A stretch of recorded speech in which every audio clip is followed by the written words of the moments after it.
Hello दोस्तों, स्वागत है आप सभी का आपका अपने YouTube channel India education centre में। तो दोस्तों, आज का मैथ का जो पहला चैप्टर है वास्तविक संख्या है, यह तीसरा पार्ट होगा जिसमें हम उसके बेसिक कॉन्सेप्ट को समझेंगे। तो थ्योरी में हमने 7 टॉपिक का थ्योरी बता दिया था, उसका बेसिक कॉन्सेप्ट आपका जो ऑब्जेक्टिव था वो क्लियर करा दिया था। जो 8वां कॉन्सेप्ट है अंक गणित की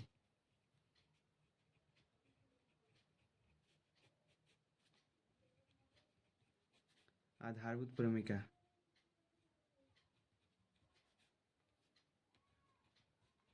अंक गणित की आधारभूत प्रमेय। देखिए, इससे पहले हमने आपको बताया था कि जो प्रमेयिका होता है या प्रमेय होता है, इसे प्रमेय भी कहते हैं। अर्थात इसे हम क्या कहते हैं जी, थ्योरी कहते हैं। अंग्रेजी में थ्योरी कहा जाता है, प्रमेयिका कहा जाता है। इस प्रमेयिका शब्द का अर्थ होता है कथन। तो देखिए, इस अंक गणित की आधारभूत प्रमेयिका में क्या कहा गया है, कथन मतलब होता है क्या कहा गया है उसका। देखिए, प्रमेयिका का अर्थ कथन हो गया, इस कथन का अर्थ होता है क्या कहा गया है, और इसका अर्थ होता है क्या कहा गया है। आपका स्टेटमेंट जो है, उस स्टेटमेंट में क्या कहा गया है उसे हम देखते हैं। तो इस स्टेटमेंट में यही कहा गया है कि जितने की जितनी भाज्य संख्या है, उन भाज्य संख्या को अभाज्य संख्या के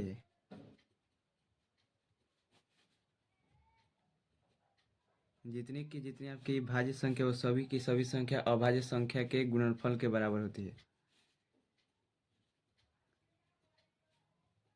अभाज्य संख्या के गुणनफल के बराबर होती है, या अभाज्य संख्या के गुणनफल के रूप में लिख सकते हैं, या अभाज्य संख्या के गुणनफल के रूप में लिख सकते हैं।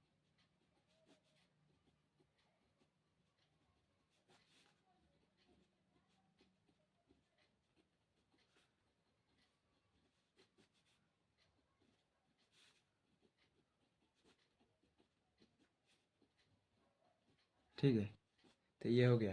तो इस कथन में कहा गया कि जितनी भी भाज्य संख्या उन्हें अभाज्य संख्या के गुणनफल के बराबर या अभाज्य संख्या के गुणनफल के रूप में लिख सकते हैं। इन इन दोनों के दोनों बातों को हम कह सकते हैं कि अभाज्य संख्या के गुणनखंड के रूप में, देखिए गुणनफल के रूप में निकला अर्थात गुणनखंड कहलाता है। ठीक है, तो देखिए गुणनखंड होता है, देखिए इसे हम जब तोड़ते हैं तो गुणज का ऐसे खंड, मतलब गुणज का जो खंड कहलाता है उसे ही गुणनखंड कहते हैं। देखिए, ये जितने भी गुणनफल लिखेंगे इन अभाज्य संख्याओं का, उसे गुणज के रूप में लिखेंगे। तो इसलिए हम कह सकते हैं कि ना, जितनी जितनी की जितनी आपकी भाज्य संख्या है, उन सभी भाज्य संख्या को अभाज्य संख्या के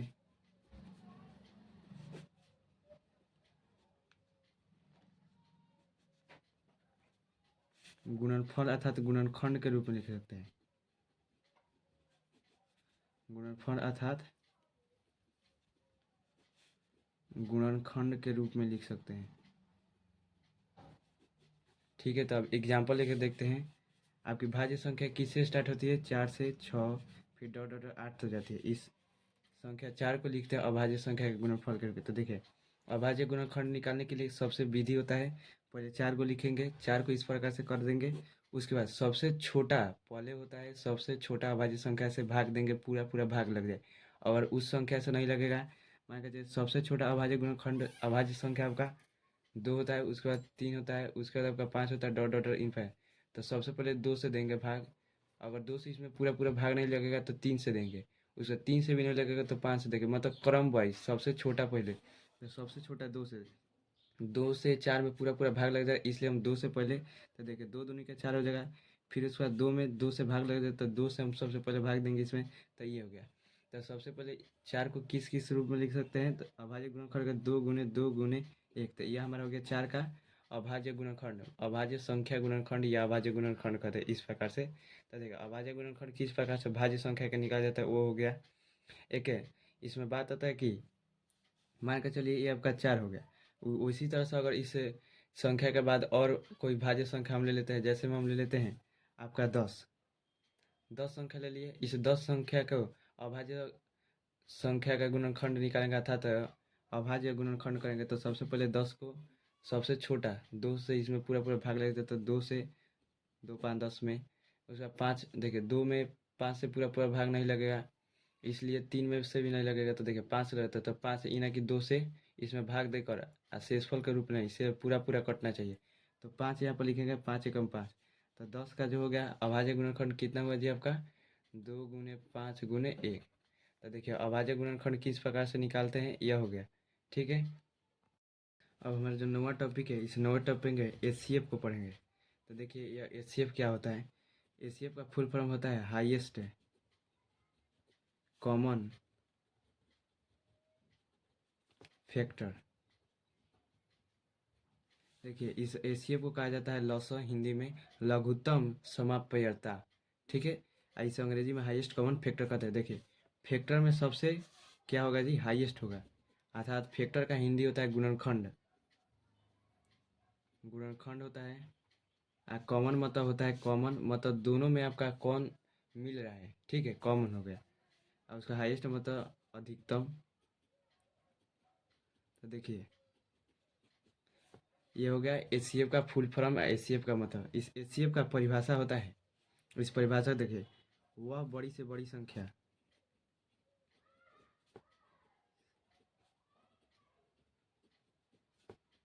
संख्या जो दी गई संख्या जो दी गई संख्या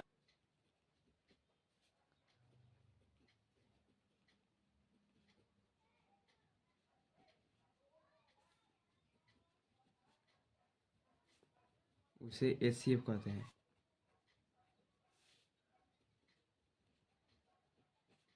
देखिए आपका जो गुणनखंड होगा उस गुणनखंड में कॉमन होगा, लेकिन कॉमन कैसा होगा जी, अधिकतम, मतलब उससे बड़ा कोई संख्या नहीं हो सकता है। ठीक है, अधिकतम मतलब सबसे बड़ा, उस गुणनखंड में सबसे बड़ा संख्या होगा, जो गुणनखंड होगा उस गुणनखंड में सबसे बड़ा संख्या होगा, जो दी गई संख्या ने उस दी गई संख्या को विभाजित कर देगा। मान कर चलिए 4 और 6 आपका दो संख्या है, इस दो संख्या का हमने एचसीएफ निकाला। मान कर चलिए उसका एचसीएफ 2 आया, तो जो यह 2 आया ना, यह इससे बड़ा इसका एचसीएफ नहीं हो सकता है, और इससे बड़ा कोई संख्या नहीं हो सकता है जो इन दोनों संख्या को विभाजित कर दे। मतलब 2 से इससे जो होता है ना, बड़ा नहीं हो सकता है जो इससे को विभाजित कर दे। 2 के बाद 3 अगर लेंगे तो 3 तो 6 को विभाजित कर देगा, लेकिन 3 आपका 4 को विभाजित कर पाएगा नहीं। तो एक एग्जाम्पल लेकर देखते हैं। एग्जाम्पल में हम निकालते हैं 8 और 12 का एचसीएफ क्या होगा। ठीक है, किस विधि से जी, अभाज्य गुणनखंड विधि से।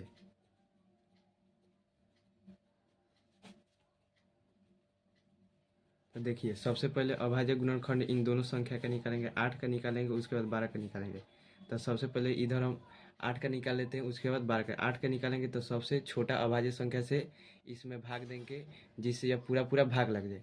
तो सबसे छोटा अभाज्य संख्या 2 से इसमें पूरा पूरा भाग लग जाएगा, 2 चौक 8, इसमें भी 2 से लग जाएगा, तो 2 दूनी के 4, इसमें भी 2 से लग जाएगा। तो देखिए अभाज्य गुणनखंड हो गया आपका 2 गुने 1। उसी तरह से 12 का निकालेंगे अभाज्य गुणनखंड, 12 लिखा उसका। देखिए 12 में सबसे छोटा अभाज्य संख्या 2 3 5 डॉट डॉट डॉट इन्फिनिट तक। देखिए 2 से इसमें सबसे पहले, देखिए सबसे पहले जिस छोटे अभाज्य संख्या से इसमें पूरा पूरा भाग लग जाए उससे हम भाग देंगे, ये ना कि 3 को उठाकर सट देना, रख फट देना, आंसर मार दिया, नहीं। सबसे पहले 2 आएगा, तो 2 को रखेंगे तो 2 6 12, 6 मत में पूरा पूरा करें, फिर उसके बाद 2 से यह 6 कर जाएगा, 2 3 6, फिर 3 आता है, उसके बाद आपका 3 है और 1 है, तो 2 गुने 2 3 गुने 1। तो देखिए इन दोनों संख्याओं के अभाज्य गुणनखंड में, ये दोनों का दोनों अभाज्य गुणनखंड है, इन अभाज्य गुणनखंड जो कॉमन होगा वही हमारा एचसीएफ होगा। यह दोनों कॉमन है, यह दोनों कॉमन है, यह दोनों कॉमन है। तो एचसीएफ होगा 8 और 12 का 2 गुने 1। यह आपका हो गया, यह आपका हो गया कॉमन एक, ये आपका, तो 2 दूनी के 4। एचसीएफ है हमारा 4। ठीक है, तो देखिए हमने आपको परिभाषा बताया कि वह बड़ी से बड़ी संख्या जो दी गई संख्या को विभाजित कर दे। तो यह सबसे बड़ा संख्या है जो इस संख्या को विभाजित कर देगा। देखिए ना, 8 को 4 से भाग देंगे तो 4 दूनी के 8 में विभाजित कर दिया। अब 12 को 4 से भाग देंगे तो 3 मत में विभाजित कर दिया। अब यही सबसे बड़ा। अब इससे हम बड़ा थोड़ा लेकर देख लेते हैं चेक करने के लिए। 5 लेते हैं तो 5 में आपका ना 8 में भाग लगेगा ना 12 ही से भाग लगेगा। इससे भी 12 ले सकते हैं तो 6 ले लेते हैं तो 6 में आपका 12, 6 दूनी के 12। देखिए 12 में भाग लग जाएगा लेकिन 8 में भाग नहीं। तो देखिए वही संख्या लेंगे जो इन दोनों में भाग, दोनों को भाग दे दे, मतलब विभाजित कर दे। तो देखिए इसका ट्रिक होता है एक। आपको मान के चलिए 8 और 12 दिया होगा, आप पूछता है इसका एचसीएफ बताएं, तो आप क्या कीजिएगा ना, सबसे पहले शुरू से आप संख्या को देखिएगा कि वो कौन सी संख्या है सबसे बड़ा। जैसे कहते हैं 2 से इन दोनों में विभाजित, उसके बाद 3 से, 1 से हो जाएगा, 2 से हो जाएगा, 3 से भी। 3 से आपका किस में नहीं हो रहा है जी, आपका 3 से इसमें, और जो इसमें है इन दोनों में 3 से विभाजित नहीं, केवल इसमें होता है। उसके बाद हम 4 को लेंगे, 4 में इन दोनों में विभाजित हो रहा है, मतलब कि 4 ही हमारा इसका आंसर होगा जो दोनों में कॉमन है और इन दोनों को विभाजित कर रहा है। तो डायरेक्ट निकालने का भी हम ट्रिक बता दिए। अब आता है घात के आधार पर। तो देखिए इस 8 और 12 का जो अभाज्य गुणनखंड निकाले, इसको हम किस प्रकार से घात के रूप में लिख सकते हैं। तो 8 को हम लिख सकते हैं 2, कितना बड़ा है जी, 2 आपका 3 बड़ा है तो 2 के पावर 3, और 1 आपका 1 बड़ा है तो 1 के पावर 1। अब 12 को भी घात के रूप में लिख रहे हैं। 2 आपका 2 बड़ा है तो 2 के पावर 2, 3 आपका 1 बड़ा है तो 3 के पावर 1 का 1 के पावर 1। तो देखिए एचसीएफ होता है ना, एचसीएफ आपका क्या है, तो सबसे छोटा वाला घात, सबसे छोटा घात होगा कॉमन संख्या का, कॉमन संख्या का मतलब कॉमन संख्या में जिसका सबसे छोटा अगर घात होगा वही आंसर होगा। देखिए सबसे, देखिए 2 और 2 हमारा कॉमन है, ठीक है।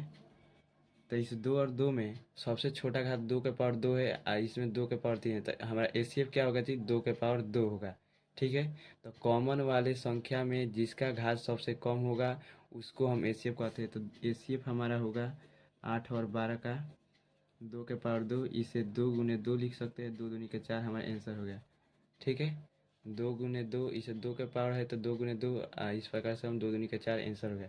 तो देखिए 3 मैंने मेथड बताया एचसीएफ निकालने के लिए, अभाज्य गुणनखंड विधि में से, उसके बाद कॉमन लेने से, उसके बाद घात के आधार पर, ठीक है। आशा करते हुए आपको समझ में आया होगा।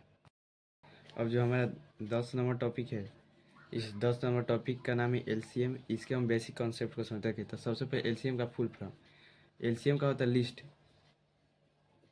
लिस्ट मतलब होता है सबसे छोटा, ठीक है। लिस्ट कॉमन, एम मतलब होता है मल्टीपल, मल्टीपल मतलब होता है गुणज, ठीक है। कॉमन मतलब होता है कॉमन, दोनों में कॉमन करें। लिस्ट मतलब होता है लोएस्ट, लोएस्ट मतलब होता है आपका सबसे छोटा। लिस्ट का होता है लोएस्ट, WLEST, लोएस्ट कह सकते हैं लिस्ट को, मतलब सबसे छोटा, ठीक है। सबसे छोटा मतलब इस, मान के चलो आपका 4 एक संख्या है, 6 है, 5 है, तो इस सब में सबसे छोटा 4 है, इससे छोटा कोई भी संख्या नहीं है। तो ठीक है, तो सबसे छोटा हमारा 4 हो गया, इससे छोटा इस तीनों संख्या में कोई भी संख्या नहीं है, तो इसे हम कहते हैं सबसे छोटा, ठीक है। इसका जो हिंदी होता है आपका होता है लस, लघुत्तम समापयता, ठीक है। लघुत्तम मतलब होता है सबसे छोटा, लोएस्ट मतलब सबसे छोटा, यह हो गया। और देखिए एलसीएम निकालने की विधि, सबसे पहले एक उदाहरण लेते हैं और उस उदाहरण की सहायता से हम एलसीएम निकालने की विधि को समझते हैं। किससे जी, अभाज्य गुणनखंड विधि से। तो ठीक है, तो मान के चलिए हम लिख रहे हैं संख्या 4 और 6, यह दो हमारा संख्या है। इस दो संख्या का हम अब समझते हैं एलसीएम किस प्रकार से निकालते हैं। तो विधि हमारा है अभाज्य गुणनखंड विधि से, अभाज्य गुणनखंड विधि, ठीक है। तो अभाज्य गुणनखंड विधि में सबसे पहले इन दोनों संख्या का अभाज्य गुणनखंड निकालेंगे, 4 का और 6 का। तो सबसे पहले 4 को यहाँ पर लिख कर इसका अभाज्य गुणनखंड, तो सबसे छोटा अभाज्य संख्या 2 से इसमें भाग लग जाएगा, तो इसलिए 2 से देंगे, 2 दूनी के 4, फिर 2 से 1, तो 2 गुने 1। उसके बाद 6 का अभाज्य गुणनखंड निकालेंगे। तो देखिए सबसे पहले इसमें 2 से भाग देंगे, ये ना कि अकेले 3 उठाएं या सट देना धक और खट देना मार देना, नहीं। सबसे पहले 2 आता है तो देखेंगे 2 से सबसे पहले इसमें भाग लगेगा कि नहीं। 2 तिया 6, 3 मत में लगा, इसलिए 2 से हम इसमें भाग देंगे, पहले 2 तिया 6, उसके बाद इसमें देंगे 3 में 2 से भाग लग रहा है पूरा पूरा नहीं लग रहा है तो 2 से नहीं, अब 3 से देखें 3 से लग जाएगा पूरा पूरा भाग तो 3 से भाग देंगे। ये हो गया। तो 2 गुने 3 गुने 1। अब देखिए यह हो गया हमारा दोनों संख्याओं का अभाज्य गुणनखंड। अब हम एलसीएम निकालते हैं किस किस संख्या का, 4 गुने 6। एलसीएम निकाल कर लिखने का तरीका यह होता है, ठीक है। पहले हम एलसीएम लिखेंगे, उसके बाद दोनों संख्या को छोटा ब्रैकेट में देकर कोमा देकर लिख देंगे, उसके बाद इस प्रकार से डैश देंगे। एलसीएम देखिए, सबसे पहले जो कॉमन दोनों में आपका फैक्टर होगा अर्थात तो मल्टीपल होगा उसे लिखेंगे। तो दो दो आपका कॉमन है तो इस दो को पहले लिखेंगे। उसके बाद जो कॉमन नहीं है उन सभी संख्या के लिखेंगे। उसके बाद दो आपका कॉमन नहीं है, ये वाला दो आपका कॉमन नहीं है। उसके बाद तीन आपका कॉमन नहीं है तो तीन लिखेंगे। उसके बाद एक जो है एक आपका कॉमन है तो इस एक को एक ही बार लिखेंगे, जो कॉमन है उसे एक बार लिखेंगे, ठीक है। ये हो गया। अब इसे गुना कर कर लिख देंगे, हमारा एलसीएम हो गया 2 दूनी के 4 और 4 गुना 4 12। 12 हमारा एलसीएम हो गया। अब देखिए इस एलसीएम की परिभाषा होती है, उस एलसीएम की परिभाषा को समझते हैं। परिभाषा है वह छोटी से छोटी संख्या, देखिए वह छोटी से छोटी संख्या जो दी गई संख्या से विभाजित हो जाए। तो यह दोनों संख्या है, ठीक है। ये दोनों संख्या से हई जो होगा ये विभाजित होगा। किस प्रकार से देखिए, 12 में अगर 4 से भाग देते तो 4 3 12, 3 मर्त में कट जा रहा है उसी प्रकार। ठीक है, 12 में अगर हम 4 6 से भाग देते 6 दूनी के 12 तो 2 मर्त में देखिए 6 जो है 6 से 12 आपका 2 मर्त में कट गया, 4 से आपका 12 2 मर्त में कट गया, ठीक है।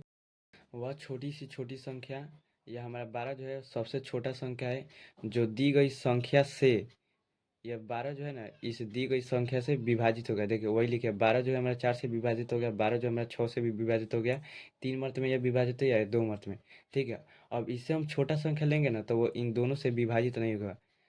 4 और 6 से विभाजित, मान के चलिए हम 11 ले लेते हैं, इससे छोटा, इसमें 4 से भाग नहीं लग रहा है नहीं 6 से भाग लग रहा है तो ये हमारा एलसीएम नहीं होगा। उसी प्रकार से 10 को अगर इन दोनों से भाग देंगे तो नहीं लगेगा, 9 से भी नहीं लगेगा, 8 में भी नहीं लगेगा। तो इसकी परिभाषा लिख देते हैं।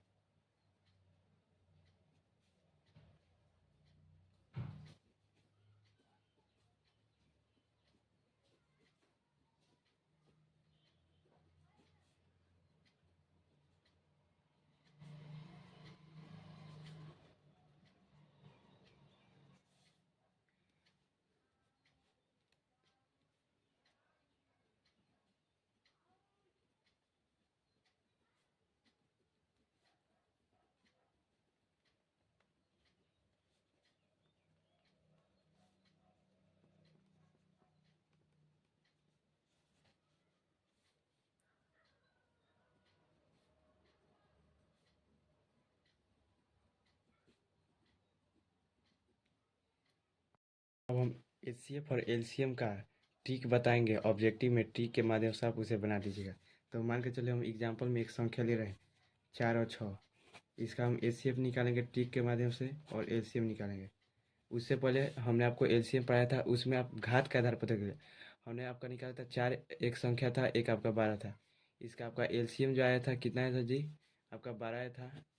अब इसे घात के आधार पर किस प्रकार से निकाले, तो 4 का अभाज्य गुणनखंड हम निकाले थे 2 गुने 1। अब 12 का अभाज्य गुणनखंड निकालेंगे 2 गुने 3 आपका 2 1। तो देखिए आपका जो एलसीएम निकला था उस एलसीएम को हमने लिखा था 2 3 2 1। आपका एलसीएम आया था 12, ठीक है 12 आया था। अब ये हो गया 12 हो गया। तो उसके बाद हम इसमें देखेंगे घात के आधार पर किस प्रकार से एलसीएम, तो देखिए इसका हम घात लिखेंगे 2 के पावर 2 गुने 1 के पावर 1। इसे हम घात के रूप में लिखेंगे 2 के पावर 2 3 के पावर 1 गुने में 1 के पावर 1। अब देखिए घात में जिसका घात सबसे ज़्यादा होगा कॉमन संख्या में, 2 इसमें भी है इसमें 2, तो इन दोनों में सबसे अधिक घात वाला लेंगे, ठीक है। मान के चलिए आपका जो यहाँ पर 2 के पावर 2 है, यहाँ पर भी 2 के पावर 2 है। अगर यहाँ पर 2 के पावर 3 होता ना तो इस 2 के पावर के 3 को लेते, इस 2 के पावर 2 को छोड़ देते, लेकिन इसमें दोनों में यह कॉमन है इसलिए हम इसमें से कोई एक ले लेंगे। तो इसमें दो में कौन एक लेंगे तो 2 के पावर 2 ले रहे हैं। उसके बाद 3 बच गया, 3 ले लेंगे। उसके बाद हमारा क्या बच रहा है जी, एक बच रहा है तो उस एक को ले लेंगे। तो 2 दूनी के 4 और उसके बाद 3 4 चौथे 12, ये आपका आंसर आ गया। तो घात के आधार पर कॉमन जो गुणज है उस कॉमन में से सबसे बड़े वाले घात को लेंगे। अगर यहाँ पर 2 के पावर 2 होता और यहाँ 2 के पावर 3 तो 2 के पावर 3 को लेते हैं, ठीक है। अगर दोनों सेम है तो सेम में से कोनो एक को लेंगे, उसके बाद जो आपका कॉमन नहीं है उन सभी को लिख कर गुणा करके हम अपना एलसीएम निकालेंगे, तो ये हो गया। अब ट्रिक के माध्यम से हम किस प्रकार से एलसीएम निकालेंगे उसे, और एचसीएफ किस प्रकार से निकलते हैं, 4 और 6 का हम एलसीएम और एचसीएफ निकालते हैं। तो देखिए एचसीएफ मतलब फैक्टर में जो सबसे कॉमन होगा, कौन, सबसे बड़ा वाला संख्या। आपका मल्टीपल में जो कॉमन होगा कौन, सबसे छोटा, तो उसे हम एलसीएम कहेंगे। तो देखिए 4 और 6 का एचसीएफ हमने आपको बताया था कि 2 होगा, ठीक है।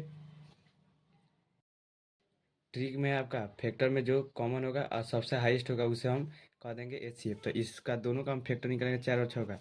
इसका फैक्टर 2 गुने 2 1 होगा, इसका फैक्टर होगा 2 गुने 3 गुने 1। देखिए इन दोनों में कॉमन क्या है जी, 2 है, ठीक है।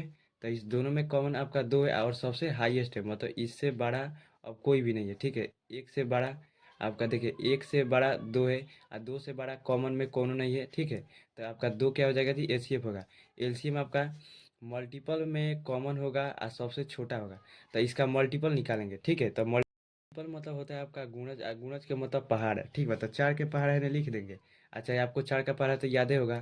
तो 4 का 4 4 दूनी 4 3 12 4 चौका 16 4 5 20 4 6 24 और 4 6 28 वही तो चला जाएगा। आपका 6 का 6 6 दूनी 12 6 3 18 6 चौका 24 6। तो देखिए इतना। अब देखिए मल्टीपल में कॉमन होगा और सबसे छोटा वाला, तो देखिए सबसे छोटा 4 है, इधर 6 है, ये दोनों कॉमन नहीं है तो इससे हटाइए। ये आपका 8 है, ये आपका 12 है, इन दोनों में कोनो कॉमन नहीं, हटाइए। उसका 12 है, आपका 12 है, तो ये आपका 12 क्या हो जाएगी, 12 का 12 आपका क्या है, कॉमन है। तो 12 इन दोनों में कॉमन है, ठीक है। जो इस संख्या से विभाजित हो जाएगा तो वही संख्या हमारा एलसीएम कहलाएगा। तो देखिए 12 में 4 से भी भाग लग रहा है और 6 से भी भाग लग रहा है, इसलिए हमारा 12 क्या हो जाएगा जी, एलसीएम हो जाएगा। तो 12 हमारा एलसीएम इस सर किस प्रकार से आएगा, ट्रिक के माध्यम से हम समझ लिए।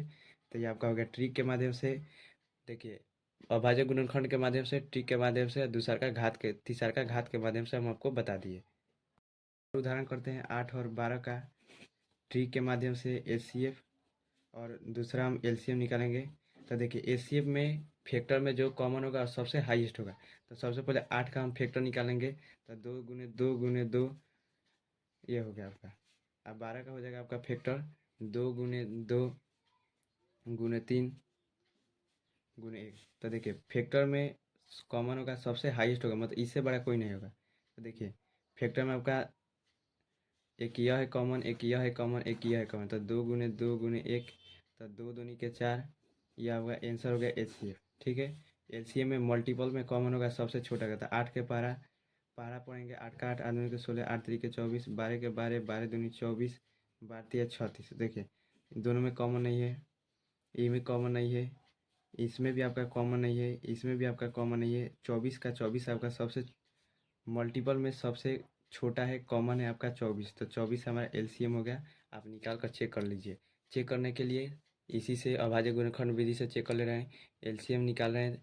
तो 2 हो जाएगा, जो कॉमन उसे पहले लिखते हैं, उसे जो कॉमन है उसे लिखते हैं, ठीक है। तो देखिए 2 दूनी के 4, ठीक है, 4 दूनी के 8 8 3 के 24 24 हमारा एलसीएम आ गया। पूरा आसानी से हो गया, समझ लिया ट्रिक के माध्यम से। अब उदाहरण के सहारे आपको समझ में आ गया। 11 नंबर टॉपिक है हमारा, ए और बी दो संख्या है, उनके संख्याओं एवं एंड एचसीएफ एंड एलसीएम में संबंध, मतलब दो संख्या लसर और मसर में संबंध। तो देखिए दोनों संख्याओं का गुणनफल आपका जो होता है वो बराबर होता है एचसीएफ एवं एलसीएम के गुणनफल के, ठीक है। ये आपका हो गया। 3 संख्या के लिए देगा, 12 नंबर देख लीजिए, ए बी सी 3 संख्या और एचसीएफ एंड एलसीएम में आपका जो संबंध है उसे देखते हैं। तो अगर एचसीएफ कह देता है निकालने के लिए तीनों संख्या का, ए बी सी का, तो सबसे पहले देखिए इधर एचसीएफ है ना, तो इधर हम क्या लेंगे जी, एलसीएम लेंगे। तो तीनों संख्या का गुणनफल, उसके बाद हम एलसीएम लेंगे तीनों संख्याओं का, ठीक है। उसके बाद पहले इन दोनों संख्या का एलसीएम, उसके बाद इन दोनों संख्या का एलसीएम, उसके बाद इन दोनों संख्या का एलसीएम, तो एलसीएम ए बी, उसके बाद गुणनफल में एलसीएम सी, उसके बाद गुणा में लेंगे एलसीएम आपका सी ए का। ये हो गया हमारा एचसीएफ निकालने का तरीका। हो गया हमारा एचसीएफ निकालने का तरीका, माध्यम से याद रखें। अगर इधर एचसीएफ है तो हम इधर एलसीएम लेंगे, मतलब कि क्रिया के विपरीत प्रतिक्रिया होगा, न्यूटन का तीसरा नियम लगा देंगे, लेकिन विपरीत दिशा में होगा, उल्टा होगा, तो इसलिए इधर एसीएफ है तो इसका उल्टा लेंगे एलसीएम। एलसीएम तीनों संख्या का निकालने के लिए क्या करेंगे जी, सबसे पहले तीनों संख्या का गुणनफल लिखेंगे, उसके बाद एचसीएफ निकालेंगे तीनों संख्याओं का, उसके बाद हम बारी बारी से दो दो संख्याओं का एचसीएफ का गुणनफल, ए बी का, फिर एचसीएफ हम निकालेंगे बी सी का, फिर उसका गुणनफल एचसीएफ सी ए का। ये हो गया।